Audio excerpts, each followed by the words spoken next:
Breaking news చూస్తున్నారు. YCP నేత సజ్జల భార్గవ్ కు ఊరట దక్కలేదు.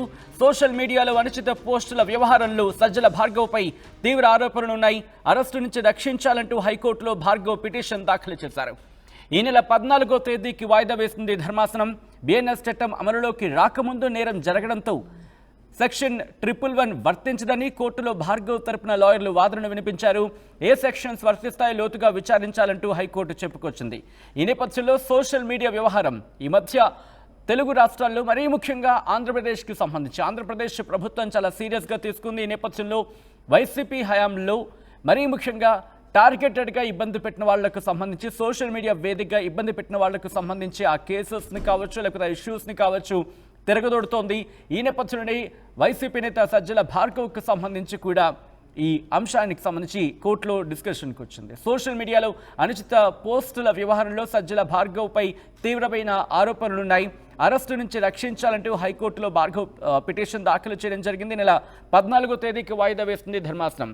ఇక్కడ ఏమంటుందంటే కనుక బిఎన్ఎస్ చట్టం అమల్లోకి రాకముందు నేరం జరిగింది, అందువల్ల సెక్షన్ 111 వర్తించదు అంటూ కూడా కోర్టులో భార్గవ్ తరపున లాయర్లు వాదనలు వినిపించారు. అయితే హైకోర్టు మాత్రం ఏ సెక్షన్స్ వర్తిస్తాయో లోతుగా విచారించాలంటూ కూడా చెప్పుకొచ్చింది. నేపథ్యంలో ఇటు ప్రభుత్వం ఎటువంటి వాదన వినిపించింది, హైకోర్టు ఎటువంటి డైరెక్షన్స్ ఇచ్చింది, at the same time Bhargav తరపున లాయర్లు ఎటువంటి వాదనలు వినిపించారు తెలుసుకునే ప్రయత్నం చేద్దాం. మా ప్రతినిధి కృష్ణమోహన్ అప్డేట్స్ అందించేందుకు సిద్ధంగా ఉన్నారు. కృష్ణమోహన్, ఆల్ రైట్, ఈ అంశానికి సంబంధించి అప్డేట్స్ అందించేందుకు మా ప్రతినిధి మణికుమార్ సిద్ధంగా ఉన్నారు.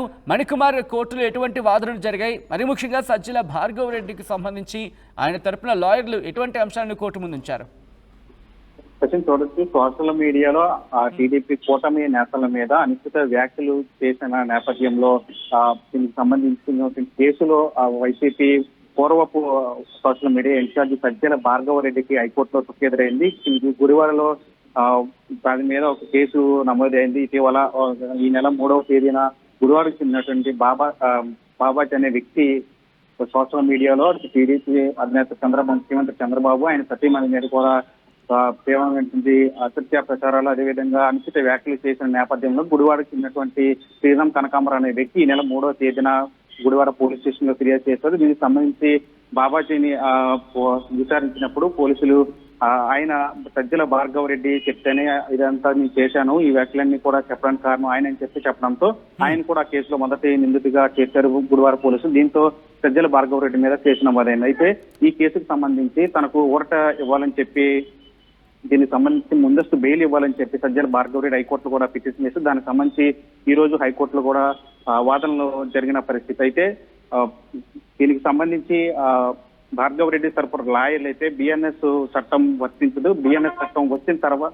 రాకముందు ఈ కేసు నమోదైంది కాబట్టి దీనికి సంబంధించి ఆ చట్టం వర్తించదు, దీంట్లో ఉన్నట్టు 111 చట్టం ఈ కేసుకు వర్తించదని చెప్పి భార్గవ్ రెడ్డి లాయర్లు వాదనలు వినిపించారు. అయితే దీనికి సంబంధించి ఈ కేసుకు సంబంధించి బిఎన్ఎస్ చట్టం వర్తిస్తుందా లేదా ఏ సెక్షన్ లో దీనికి వర్తిస్తాయనే దాని మీద కూడా లోతైన విచారణ చేసిన తర్వాత తీర్పిస్తామని చెప్పి ఈ నెల 14వ తేదీకి కేసును అయితే వాయిదా వేయడం జరిగింది. దీనికి సంబంధించి ఇప్పటికే వాదనలు కూడా పూర్తయ్యాయి.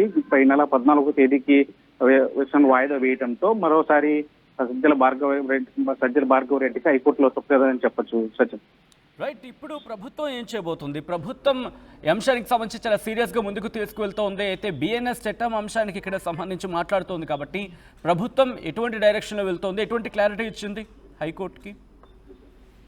అయితే దీనికి సంబంధించి బిఎన్ఎస్ చట్టం రాకముందు ఈ కేసు నమోదైంది కాబట్టి దీంట్లో పూర్వఫలాలన్నీ కూడా పూర్తిగా చర్చించాలి. లోతైన విచారణ జరిపిన తర్వాత ఇందులో ఈ బిఎన్ఎస్ చట్టం వర్తిస్తుందా లేదంటే గతంలో ఐపీసీ సెక్షన్ లో వర్తిస్తాయా అనే దాని మీద కూడా పూర్తిగా లోతైన విచారణ జరిగిన తర్వాతే దీనికి సంబంధించి తీర్పు వెలువస్తామని చెప్పి హైకోర్టు కూడా చెప్పిన పరిస్థితి. అయితే ప్రభుత్వం తరపున గురించి కూడా దీనికి సంబంధించి విచారణ కూడా చేస్తారు. దీంట్లో ఏ అంశాలు దీంట్లో పరిగణలోకి వస్తాయనేది కూడా పూర్తిగా చర్చించిన తర్వాత ఈ కేసుకు సంబంధించి పూర్తిగా వివరాలు అయితే వెల్లడికానున్నాయి. దీనికి సంబంధించి ఇప్పటికే 14వ తారీఖు కేసుకు వాయిదా అయితే జరిగింది. రైట్, మణికుమార్, ఒక్కసారి మీరు లైన్లో ఉండే ప్రయత్నం చేయండి. సజ్జల భార్గవ్కి అయితే మాత్రం హైకోర్టులో ఊరట దక్కలేదు, ఎందుకంటే అనుచిత పోస్టుల అంశానికి సంబంధించి ఇక్కడ ప్రభుత్వం చెబుతోంది. సోషల్ మీడియాలో పోస్టుల వ్యవహారంలో కీలకంగా వ్యవహరించాడు సజ్జల భార్గవ్ అంటూ కూడా ఇక్కడ ప్రభుత్వం చెప్పుకుంటూ వస్తోంది. ఈ నేపథ్యంలో ఈరోజు హైకోర్టులో వాదోపవాదనలు జరిగాయి. అయితే బిఎన్ఎస్ చట్టానికి సంబంధించి ఇక్కడ ఆ అంశం ప్రస్తావనకు వచ్చింది. ఎందుకంటే ఈ కేసు బిఎన్ఎస్ అంశానికి సంబంధించి కొత్త చట్టం, బిఎన్ఎస్ చట్టం అమల్లోకి రాకముందు నేరం జరగడంతో చట్టం 111 సెక్షన్ 111 వర్తించదంటూ కూడా కోర్టులో భార్గవ్ తరపున లాయర్లు వాదన వినిపించారు. అయితే హైకోర్టు ఏ సెక్షన్స్ కింద వర్తిస్తాయి లోతుగా విచారించాలంటూ కూడా చెప్పుకొచ్చింది. ఇక్కడ ఈ అంశానికి సంబంధించి మణికుమార్ ఇప్పుడు ప్రభుత్వం ఏం చేయబోతోంది, మరి ముఖ్యంగా ఇక్కడ హైకోర్టు కూడా కొన్ని డైరెక్షన్స్ ఇచ్చిన నేపథ్యం కనిపిస్తోంది కాబట్టి ప్రభుత్వం ఎలా ముందుకు వెళ్ళాలనుకుంటోంది ఇప్పుడు? అంటే మనం మొదటి నుంచి చూడొచ్చు, కూటమి ప్రభుత్వం వచ్చిన తర్వాత నుంచి కూడా గత 5 ఏళ్లలో వైసీపీ కార్యకర్తలు కానీ లేదా వైసీపీ సానుభూతి పరులు కానీ టీడీపీ కానీ జనసేన బీజేపీ నేతలకు సంబంధించి ప్రధానంగా చంద్రబాబు, లోకేష్, పవన్ కళ్యాణ్ లేదా ఇతర ప్రధానంగా ఉన్నటువంటి నాయకుల మీద సోషల్ మీడియా అనుచిత వ్యాఖ్యలు చేసిన వారి మీద ఒక్కొక్కరుగా ఇప్పుడు కేసులు నమోదు చేస్తుంది. దానికి సంబంధించి పూర్తిగా కూడా లోతైన విచారణ కూడా చేస్తున్నారు. అందులో భాగంగానే గురువారంలో జరిగినటువంటి ఈ కేసుకు సంబంధించి తాజాబాబా అనే వ్యక్తిని విచారణ చేస్తుండగా సజ్జల భార్గవ రెడ్డి పేరు చెప్పడంతో అతను కూడా నిందితుడిగా చేశారు. దీనికి సంబంధించి ప్రభుత్వం కూడా సీరియస్ గా తీసుకునే విషయం కూడా చెప్తుంది. ఎందుకంటే మొదటి నుంచి కూడా సోషల్ మీడియా ఇన్ఛార్జ్ గా సజ్జల భార్గవ రెడ్డి వచ్చినప్పటి నుంచి కూడా సోషల్ మీడియాలో కూటమి నేతల మీద దుష్ప్రచారాలు, అసత్య ప్రచారాలు, అదేవిధంగా అనుచిత వ్యాఖ్యలు పెరిగాయన్న ఒక వాదన కూడా వినిపిస్తున్న నేపథ్యంలో ఖచ్చితంగా దీన్ని కూడా ప్రభుత్వం సీరియస్ గా తీసుకున్నది. దీనికి సంబంధించి ఏ విధంగా ముందుకెళ్లాలని దాని మీద కూడా ప్రభుత్వం కూడా సీరియస్ గా ఉన్నట్లు కూడా తెలుస్తుంది. రైట్ మణికుమార్, మొత్తంగా అయితే మాత్రం సజ్జల భార్గవ్కు షాకే అని చెప్పుకోవాలి. ఎందుకంటే వైసీపీ నేత సజ్జల భార్గవ్కు ఇక్కడ కూడా ఊరట దక్కలేదు. సోషల్ మీడియాలో అనుచిత పోస్టుల వ్యవహారంలో సజ్జల భార్గవ్పై తీవ్రమైన ఆరోపణలున్నాయి. అరెస్టు నుంచి రక్షించాలంటూ హైకోర్టును ఆశ్రయించారు భార్గవ్. పిటిషన్ దాఖలు చేయడం జరిగింది. ఈ నెల 14వ తేదీకి వాయిదా వేసింది ధర్మాసనం.